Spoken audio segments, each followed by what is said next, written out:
Final గా food prepare చేసాము.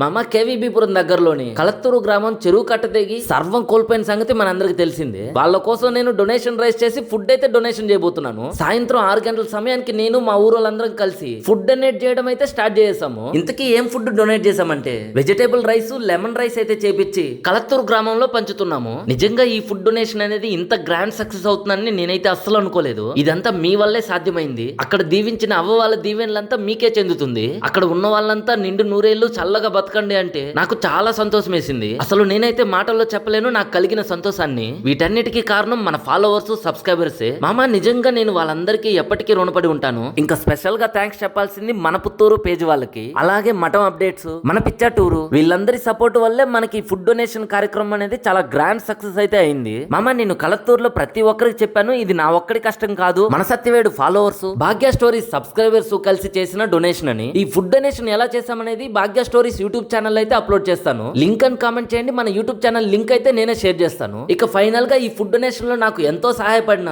మా ఊరు వాళ్ళందరికీ థ్యాంక్స్ చెప్పేసి నేనైతే బయలుదేరేశాను. మామ మన భాగ్య స్టోరీస్ ని ఫాలో చేసి సబ్స్క్రైబ్ చేసి సపోర్ట్ చేయండి.